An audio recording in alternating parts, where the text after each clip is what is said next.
Hello everyone, my self अभिनीत सिंह स्वागत करता हूं सभी का अड्डा 24/7 में। गाइस तो जैसा कि जानते हैं एनएचपीसी जेईई का एग्जाम जो है भाई आ चुका है यहाँ पे। अब देखते हैं कि यहाँ पे लास्ट टाइम के लिए क्या क्या इंपॉर्टेंट टॉपिक हो सकते हैं रिवीजन के लिए, सो दैट एनएचपीसी जेईई वाले भैया आपके लिए ऑफर लेटर दे ही दें इस बार, है ना, क्योंकि इस बार की जो वैकेंसी है वो बहुत अच्छी वैकेंसी है।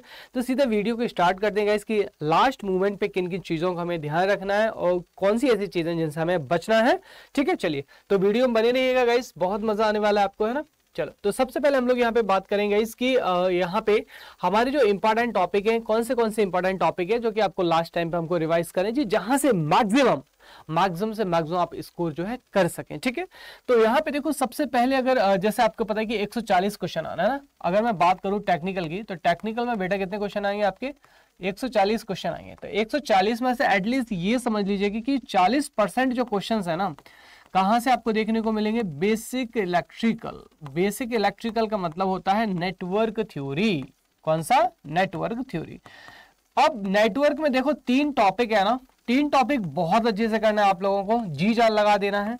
बेसिक्स में क्या क्या आ जाता है हमारा? KCL, KVL, nodal, star delta conversion, power calculation, energy calculation, बहुत अच्छे से करना है। ठीक है, यहां से बहुत सारे क्वेश्चन आपको देखने को मिल जाएंगे सर्किट सॉल्विंग के ऊपर। दूसरा अपने को ध्यान रखना है एसी एनालिसिस। ठीक है, एसी एनालिसिस से भाई साहब आपको कम से कम 5 से 6 क्वेश्चन देखने को मिलेंगे। तो कौन किसको लीड करता है, लैग करता है, series RL circuit, RC, RLC और सिमिलरली पैरेलल सर्किट, इनको बहुत अच्छे से कर लेना। और इसमें एक चीज ध्यान रखना, जिसमें एनएचपीसी हर बार कम से कम 2 क्वेश्चन पूछता है टैंक सर्किट के ऊपर, तो टैंक सर्किट को भी अच्छे से कर लेना, सिंपल डायनामिक इंपीडेंस और ये सारी चीजें। और तीसरा हमारा यहाँ पे theorem plus resonance. Theorem plus resonance.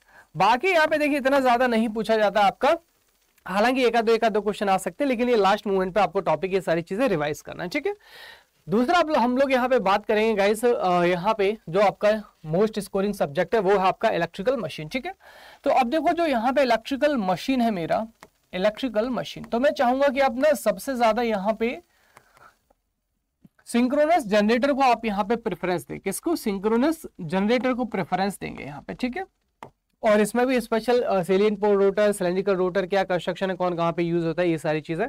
उसके बाद यहाँ से आप जो है ट्रांसफार्मर को रिवाइज करेंगे।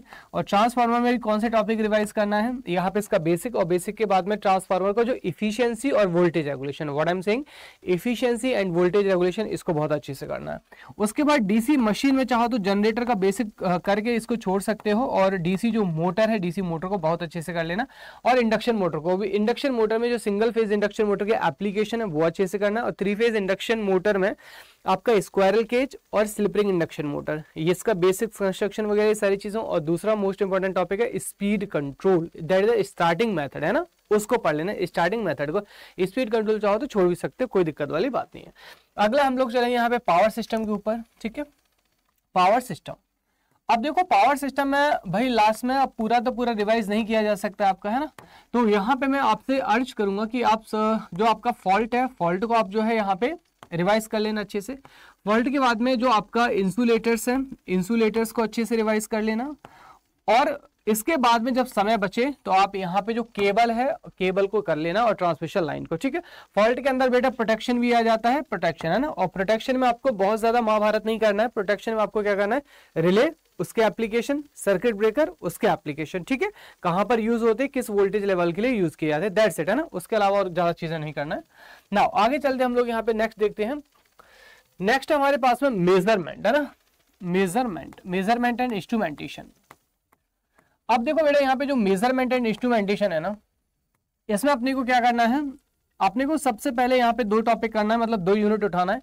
एक तो जो एनालॉग इंस्ट्रूमेंट है हमारे, that is the electromechanical instrument, electromechanical instrument. ठीक है, इनको मतलब एकदम रट लेना भैया ना, जुबा केसरी हो चाहे ना हो, लेकिन जुबा पे इलेक्ट्रोमैकेनिकल इंस्ट्रूमेंट की सारी चीजें, working principle, application, reading, that is PMMC, moving iron, और electrodynamic type, thermal instrument, rectify type instrument, और इलेक्ट्रोस्टैटिक इंस्ट्रूमेंट। ठीक है, और यहाँ पे दूसरा सबसे इंपॉर्टेंट टॉपिक होगा आपका measurement of power and energy. Power and energy, energy meter और यहाँ पे वॉट मीटर, है ना। इसमें 2 चीजें आ जाती हैं, वॉट मीटर और आपका एनर्जी मीटर। मतलब इनसे आप एटलीस्ट यहाँ पे 3 से 4 क्वेश्चन मिल जाएंगे, तो इनको बहुत अच्छे से करना है। ठीक है, लास्ट टाइम मूवमेंट बता रहे हैं। और उसके बाद में अपने को आता है यहाँ पे बेसिक इलेक्ट्रॉनिक्स, ठीक है। अब देखो बेसिक इलेक्ट्रॉनिक्स में ना वैसे डिजिटल तो यहाँ पे है नहीं है, फिर भी गेट वेट चाहो तो देख लेना। बेसिक इलेक्ट्रॉनिक्स में आपको दो चीजें देखनी है, डायोड बहुत अच्छे से देख लेना है ना, डायोड जो है ना बहुत अच्छे से देख लेना, डायोड का वर्किंग प्रिंसिपल कौन सा कहाँ पे यूज होता है, ये सारी चीजें देख लेना। और उसके बाद में बेसिक्स ऑफ बीजेटी, बीजेटी है ना, इसका कि कौन से मोड में कहाँ पे यूज होता है, आपका saturation mode, active sorry not mode है ना, मोड, और एक्टिव मोड हो गया हमारा, और इनवर्स एक्टिव हो गया, ये सारी चीजें देख लेना अपने को। ओके, उसके बाद करें यूटिलाइजेशन, तो यूटिलाइजेशन एंड यहाँ पे यूटिलाइजेशन, ठीक है, यूटिलाइजेशन और बाकी सारी चीजों में आपको बेसिक बेसिक चीजें देखना है, कौन सा conduit, wiring, heating, resistance, welding, ये सारी चीजें ना अगर टाइम हो तो। और देखिए नेक्स्ट इंपॉर्टेंट आता है आपका जनरल इंजीनियरिंग, इलेक्ट्रिकल वालों के लिए जनरल इंजीनियरिंग, जिसमें कि आपके मैकेनिकल के 3 टॉपिक है ना। अगर आपने देखो पढ़ रखे कहीं से तो ठीक है, लेकिन अगर नहीं पढ़े तो मैं आपसे अर्ज करता हूं कि प्लीज इसको हाथ भी ना लगाएं, ठीक है, अदरवाइज आपके ऊपर नेगेटिव जो प्रेशर है वो डेवलप्ड हो जाएगा, ठीक है। तो बाकी का जो है ना, जो आपने किया है ना, उसको कहते हैं ना कि जो तुमने कमाया उसको बहुत अच्छे से समेट लो, उस पर ध्यान देना, ठीक है। एंड यहाँ पे गाइज फाइनली मैं आपको बताना चाहूंगा कि एनएचपीसी जो सिलेक्शन है भैया, एनएचपीसी जेई की जो मॉक टेस्ट है मेरे लेकर आए हैं यूट्यूब में सबके लिए फ्री में, ठीक है, यूट्यूब में गाइस सबके लिए फ्री में जो मॉक टेस्ट है मैं लेके आया हूं। और ये कहां पर होगा आपका, इंजीनियर्स अड्डा 24/7, जिसको आप देख रहे हैं तो इसको लाइक एंड सब्सक्राइब कर दीजिए, फटाफट से एप्लीकेशन को डाउनलोड कर लेना। और कितने बजे होगा, सबसे इंपॉर्टेंट टाइम डेली 6 PM, ठीक है, डेली आपका 6 PM पे यहाँ पे जो मॉक टेस्ट है वो आपके स्टार्ट होंगे, ठीक है। चलिए तो मिलते हैं फिर आपसे शाम के 6 बजे, till then tata, bye bye. Information अच्छी लगी तो प्लीज अपने दोस्तों के साथ भी लाइक शेयर कीजिएगा। सभी लोगों का तहे दिल से बहुत बहुत शुक्रिया। मिलते हैं शाम के 6 बजे, मॉक टेस्ट एनएचपीसी चाहिए। Bye bye guys.